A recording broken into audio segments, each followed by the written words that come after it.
నల్గొండ జిల్లాలో ఇటీవల జరిగిన సంఘటనలు, అభివృద్ధి కార్యక్రమాలు తదితర అంశాలపై మా ఆకాశవాణి ప్రతినిధి జి. రామకృష్ణ అందిస్తున్న జిల్లా సమగ్ర నివేదిక. రేషన్ కార్డులు, రైతు భరోసా, ఇందిరమ్మ ఆత్మీయ భరోసా, ఇందిరమ్మ ఇల్లు పథకాల అమలులో భాగంగా నల్గొండ జిల్లాలో 4 రోజుల పాటు నిర్వహించిన గ్రామ, వార్డు సభల్లో పెద్ద ఎత్తున దరఖాస్తులు వచ్చాయి. జిల్లా వ్యాప్తంగా మొత్తం 1,17,644 దరఖాస్తులు అందాయి. వీటిని త్వరలోనే పరిశీలించి అర్హులైన వారిని ఎంపిక చేస్తున్నామని నల్గొండ జిల్లా కలెక్టర్ ఈలా త్రిపాఠి తెలిపారు. ఈ నెల 26తో జిల్లాలోని మున్సిపాలిటీల పాలక వర్గాల పదవీకాలం ముగిసింది. రాష్ట్ర ప్రభుత్వ ఆదేశాల మేరకు నల్గొండ జిల్లాలో మున్సిపాలిటీలకు జిల్లా స్థానిక సంస్థల అదనపు కలెక్టర్ జె. శ్రీనివాస్ ప్రత్యేక అధికారిగా బాధ్యతలు స్వీకరించారు.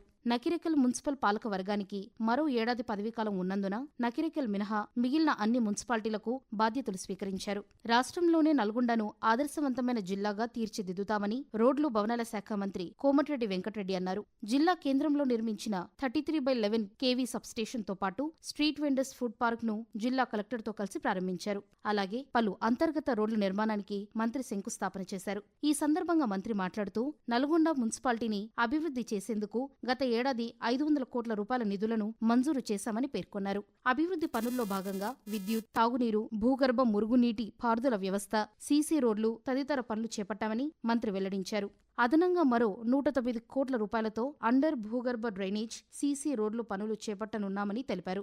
నల్గొండ జిల్లా వ్యాప్తంగా 76వ గణతంత్ర దినోత్సవ వేడుకలు ఘనంగా జరిగాయి. వాడవాడలా జాతీయ పతాకాన్ని ఎగురవేసి దేశభక్తిని చాటుకున్నారు. జిల్లా కేంద్రంలోని పోలీస్ పరేడ్ గ్రౌండ్స్ లో నిర్వహించిన వేడుకల్లో జిల్లా కలెక్టర్ ఇలా త్రిపాఠి త్రివర్ణ పతాకాన్ని ఆవిష్కరించారు.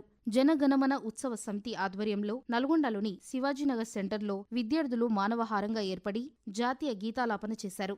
రైతు భరోసా, ఇందిరమ్మ ఆత్మీయ భరోసా, రేషన్ కార్డులు, ఇందిరమ్మ ఇండ్ల కార్యక్రమాలు నిరంతరం కొనసాగుతాయని రాష్ట్ర మహిళా, శిశు సంక్షేమ శాఖ కార్యదర్శి, నల్గొండ జిల్లా నోడల్ అధికారి అనితా రామచంద్రన్ అన్నారు. రాష్ట్ర ప్రభుత్వం ప్రారంభించిన 4 పథకాల అమలులో భాగంగా ఆమె నల్గొండ జిల్లా గుండ్లపల్లి గ్రామంలో లబ్ధిదారులకు పథకాల మంజూరు ఉత్తర్వులను అందజేశారు.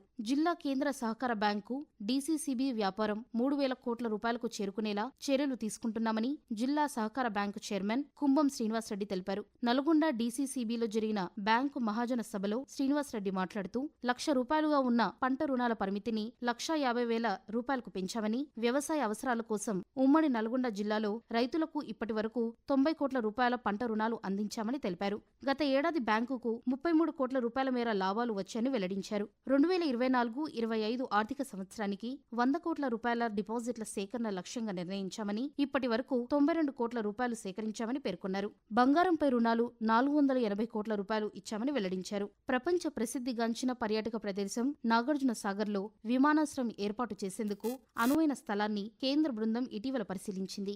సాగర్ విజయపూరి సౌత్ వద్ద విమానాశ్రయాన్ని అభివృద్ధి చేయడానికి సాధ్యాలను పరిశీలించేందుకు 6 సభ్యులతో కూడిన ప్రత్యేక బృందాన్ని కేంద్రం పంపింది.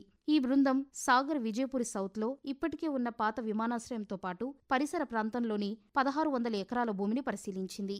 కేంద్ర ప్రభుత్వం ప్రవేశపెట్టిన ధర్తీ ఆభా జన్ జాతీయ గ్రామ్ ఉత్కర్ష్ అభియాన్ అనే పథకంలో భాగంగా పర్యాటక ప్రాంతాలు, గ్రామీణ గిరిజన ప్రాంతాలకు వచ్చే పర్యాటకులకు స్థానిక గృహాల్లో బస చేసేందుకు ఉద్దేశించిన హోంస్టే పథకం అమలు చేయడానికి నల్గొండ జిల్లాను ఎంపిక చేశారు. ఈ పథకంలో భాగంగా ఆయా ప్రాంతాల సందర్శనకు వచ్చిన పర్యాటకులకు స్థానిక నివాసాల్లో వసతి, ఆహారం అందిస్తారు. గిరిజన ప్రాంతాలను పర్యాటక ప్రాంతాలుగా అభివృద్ధి చేయడంలో భాగంగా కేంద్ర ప్రభుత్వం మార్గదర్శకాల ప్రకారం తెలంగాణ పర్యాటక శాఖ హోంస్టే ఎస్టాబ్లిష్మెంట్ సదుపాయాల కోసం దరఖాస్తులను ఆహ్వానిస్తోందని జిల్లా పర్యాటక శాఖ అధికారి శివాజీ తెలిపారు. మరిన్ని వివరాలకు తమ వెబ్సైట్ సందర్శించాలని సూచించారు. సంక్రాంతి పండుగ సెలవుల నేపథ్యంలో హైదరాబాద్ నుంచి సొంత ప్రాంతాలకు వెళ్లే వారితో, పండుగ అనంతరం తిరిగి వచ్చేవారితో జిల్లాలోని జాతీయ రహదారులపై రద్దీ నెలకొంది. పోలీసులు, నేషనల్ హైవే అథారిటీ సిబ్బందితో సమన్వయం చేసుకుంటూ ట్రాఫిక్ ను క్రమబద్ధీకరించారు. మరోవైపు సంక్రాంతి రద్దీకి అనుగుణంగా ఉమ్మడి జిల్లాలోని 7 డిపోల పరిధిలో 400 ప్రత్యేక బస్సులు నడిపేలా అధికారులు ఏర్పాట్లు చేశారు. జిల్లాలో యూరియాకు కృత్రిమ కొరత సృష్టిస్తే కఠిన చర్యలు తీసుకుంటామని జిల్లా కలెక్టర్ ఇలా త్రిపాఠి హెచ్చరించారు. యూరియా కృత్రిమ కొరతపై జిల్లా వ్యాప్తంగా ఫిర్యాదులు రావడంతో పలు ఎరువుల దుకాణాలను ఆకస్మికంగా తనిఖీ చేశారు. దుకాణదారులు యూరియాను నల్లబజార్లో విక్రయిస్తే ఆ షాపుల లైసెన్సులను రద్దు చేస్తామని జిల్లా కలెక్టర్ హెచ్చరించారు.